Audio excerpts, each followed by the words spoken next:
नमो बुधाय। मैत्री साधना से 11 फल प्राप्त होते हैं। ये हमारे शास्त्र तथागत बुद्ध जी ने बताया हुआ है, जो कि त्रिपिटक धर्मग्रंथ के अंगुत्तर निकाय के मेटानिसंस सूत्र में भी उपलब्ध है। ये क्योंकि भगवान तथागत बुद्ध ने जो भी चीज़ बताया था, सब पूरा त्रिपिटक में उसे समाहित किया गया है। तो तथागत बुद्ध जी बोलते हैं कि अगर कोई मैत्री साधना, मैत्री चित्त साधना अगर अच्छी तरह से करता है तो उसे 11 तरह के लाभ प्राप्त होते हैं, 11 फल उसे मिलते हैं। ये जो मैत्री साधना है, इसे अंग्रेजी में मेटा मेडिटेशन के नाम से भी जाना जाता है। तो मेटा मेडिटेशन एक बहुत ही खास चीज़ है, हम सबों को करना चाहिए। और क्यों करना चाहिए? वो जब हम इसके 11 फल, जो इसके 11 लाभ मिलते हैं, जब आप जानेंगे तो ज़रूर आपको भी इच्छा होगी कि नहीं, हमें भी मैत्री साधना, चित्त साधना सीखनी चाहिए। मैत्री चित्त समाधि की साधना ये है। तो मैत्री साधना के बहुत ही लाभ हैं, और ये लाभ मैत्री साधना ऐसे ही कभी कभार कर लिए तो उससे ये फल नहीं प्राप्त होने वाले हैं। लगातार जब भी आपको मौका मिले, सोते, बैठते, लेटते हुए, चलते हुए आप मैत्री साधना कर सकते हैं। तो मैत्री साधना के जो लाभ है वो शास्त्र हमारे बताते हैं कि सुखं सुपति। पहला है सुखं सुपति, मतलब सुख से सोता है। जो आदमी मैत्री साधना करता है वो सुख से सोता है। जो बैर करने वाले हैं, किसी से शत्रुता रखने वाले हैं, ईर्ष्या करने वाले, क्रोध करने वाले, वो कभी भी शांति से नहीं सोते हैं। सोने के लिए उन्हें या तो दवा खानी पड़ती है, तब जा कर के कहीं उन्हें नींद आता है। तो ये बोलते हैं कि पहला सुखं सुपति, बहुत ही सुख से सोता है। सोया, आराम से उसे नींद लग गया। दूसरा बताते हैं सुखं पट्टी बुझेती। सुखं पट्टी बुझेती पाली में है। इसका हिंदी है कि वो सोकर सुख से जागता है, उसे जगाना नहीं पड़ता। जब भी वो चाहे कि मुझे सुबह 4 बजे जगना है, सुबह 4:30 बजे जगना है या 5 बजे जगना है, ऑटोमेटिकली उसी समय उसका नींद खुल जाता है। उसे खींचना नहीं पड़ता, जगाना नहीं पड़ता, वो खुद ही जग जाता है। और जब जगता है तो बिल्कुल आनंदित होता है, पूरा फ्रेश होता है वो, उसका मन।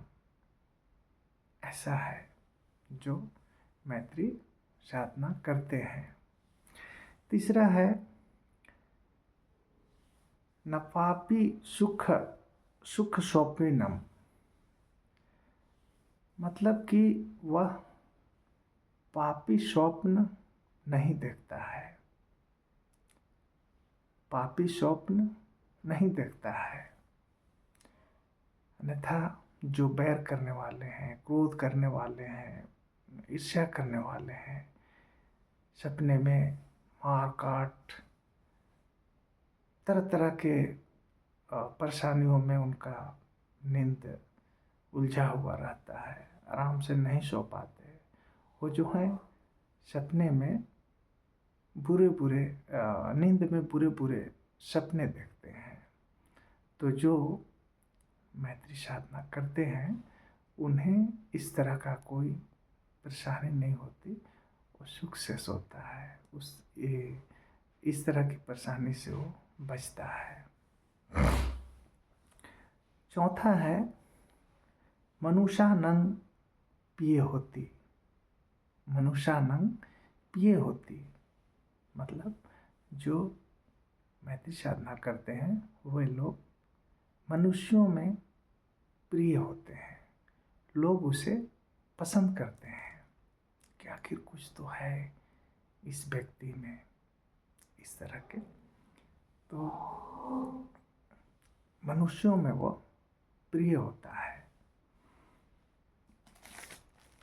पांचवा है अमनुष्यानं प्रिय होती मतलब जो अमनुष्य है उसका भी वो प्रिय होता है। अमनुष्य कौन है? अमनुष्य देवता हो सकते हैं, ब्रह्मा हो सकते हैं, और जो प्रेत होते हैं, भूत प्रेत जिसे बोलते हैं, तो वो जो मैत्री साधना करता है अमनुष्यों के भी, इनके भी वो प्रिय होता है। क्यों? मैत्री साधना है ही ऐसा चीज, मैत्री साधना है ही ऐसा चीज जिससे खुद को तो लाभ होता ही होता है।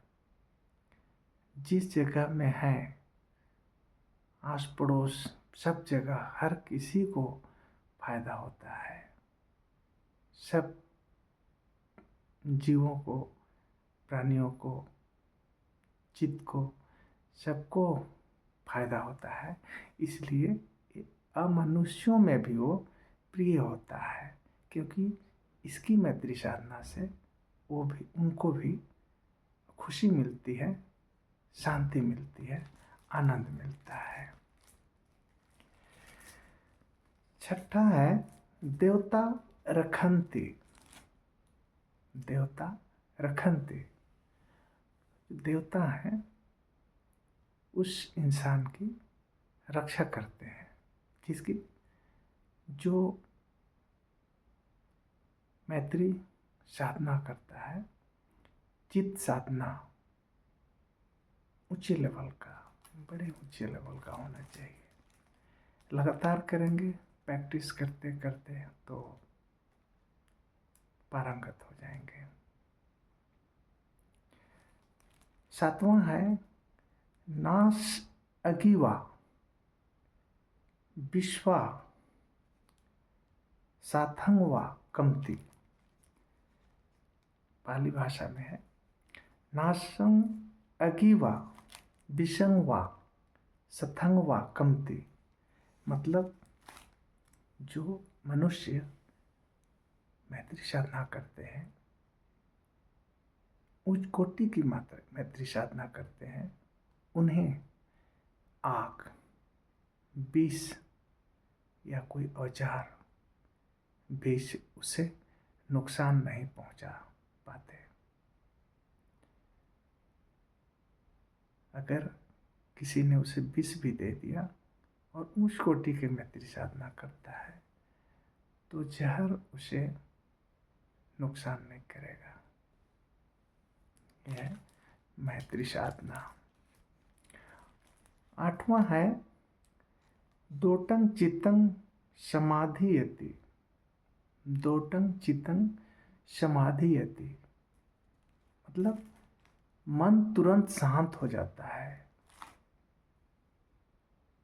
मान लीजिए कि कोई जो बैर करने वाला है, क्रोध करने वाला है, ईर्ष्या करने वाला है, उसका चित्त, उसका मन जल्दी शांत नहीं होता है।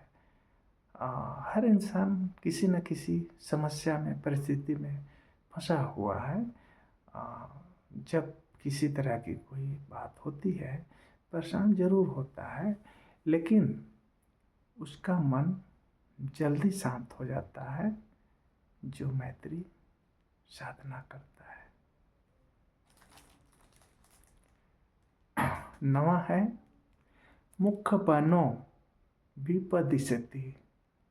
मुख बनो विपदिशति मतलब उसका जो मुख है, मुंह है, उसका जो चेहरा है, उसका वर्ण है, वो सुंदर होता है।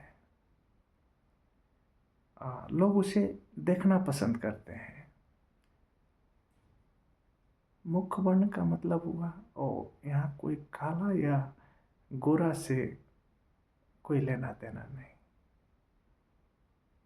उसके चेहरे पर इस तरह की खुशी होती है। जो मैत्री साधना करते हैं उनके चेहरे पर इस तरह की खुशी होती है। कोई भी लोग उसे देखना पसंद करते हैं कि उसका चेहरा सुंदर होता है।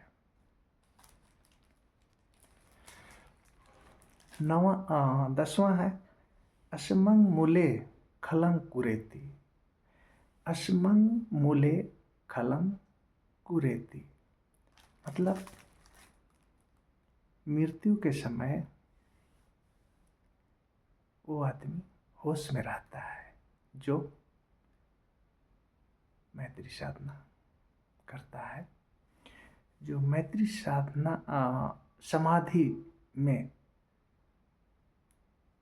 परिपक्व हो जाता है, वो आदमी मृत्यु के समय भी एकाग्रचित्त रहता है, शांत रहता है, होश में रहता है, बड़बड़ाता नहीं कि हम वो देखो 4 लोग आए हैं मेरे को लेने के लिए, अरे मुझे तो बहुत गर्मी लग रहा है, तरह तरह का, देखो मैं उड़ रहा हूँ, देखो मुझे कोई खींच रहा है, देखो मुझे कोई काट रहा है, इस तरह का करते हैं। किसी किसी का मृत्यु के समय उसको उसका शौच हो जाता है, तो वो जो बैरी लोग होते हैं, जो ईर्ष्या करने वाले लोग होते हैं, जो क्रोध करने वाले लोग होते हैं, उनके साथ ये सब कुछ होता है। सच अगर उन्हें कहा जाए तो पापी लोग होते हैं जिनके साथ ऐसी ऐसी बातें होती है मृत्यु के समय। तो जो मैत्री साधना में पारंगत है, परिपक्व है, हमेशा मैत्री साधना करता है, मृत्यु के समय वो शांत रहता है, एकाग्रचित्त रहता है, बड़बड़ाता नहीं। और 11वां फल है उत्तरी अपट्टी विजंतु। उत्तरी अपट्टी विजंतु मतलब जो व्यक्ति मैत्री साधना, उच्च कोटि का मैत्री साधना करता है, बेशक वह अरहंत न बन पाया, क्योंकि बुद्ध शासन में जो दर्शन है उसमें निर्वाण सबसे मुख्य होता है, और निर्वाण प्राप्ति के लिए अरहंत पद तक पहुंचना जरूरी होता है। उसमें जो प्रथम चरण होता है वो सोतापन है, दूसरा है सत्तागामी, तीसरा अनागामी और चौथा है अरहंत। तो बेशक अपनी मेहनत से वह अरहंत न बन पाया हो, बेशक सोतापन में ही रहा हो, लेकिन उच्च कोटि का मैत्री साधना करता रहा, तो वह मृत्यु के बाद ब्रह्मलोक में पैदा लेता है। जब निर्वाण की प्राप्ति होती है, अरहंत जब निर्वाण को प्राप्त होते हैं, उनकी दोबारा जन्म का कोई लेना देना नहीं होता, जन्म नहीं लेते। लेकिन जो अरहंत नहीं बन पाते, निर्वाण को नहीं प्राप्त कर पाते, वो ब्रह्मलोक में पैदा लेते हैं, जो सबसे श्रेष्ठ लोक माना जाता है। तथागत बुद्ध ने 31 लोकों का वर्णन किया है, 31 लोक के बारे में बताया है। तो जो ब्रह्मलोक है सबसे पवित्र, सर्वश्रेष्ठ लोक में माना जाता है। तो जो आदमी उच्च कोटि का मैत्री साधना में निपुणता पा लेता है, बेशक वो अरहंत न बन पाया हो, निर्वाण को न प्राप्त कर पाया हो, बेशक सोतापन ही रहा हो, सत्यागामी अनागामी में ही रहा हो, वह जो है ब्रह्मलोक में पैदा लेता है। तो कितनी अच्छी अच्छी बातें हैं मैत्री साधना का। तो हमें समय निकाल कर मैत्री साधना जरूर करना चाहिए, हर किसी को करना चाहिए। उम्मीद करता हूँ आपको ये मैत्री साधना के जो लाभ हैं, जो मैंने बताए 11 फल, आपको अच्छा लगा होगा। तो आप भी ज़रूर प्रैक्टिस कीजिए, ज़रूर मैत्री साधना कीजिए, शुरू कर दीजिए। बहुत इसके लाभ हैं। इसे करने के लिए कोई पैसे नहीं लगते, खर्च नहीं होता। ये खुद के लिए है, इस जन्म के लिए भी, और अगर कहीं पुनर्जन्म होता भी है उसके लिए भी। तो आज बस इतना ही। नमो बुद्धाय।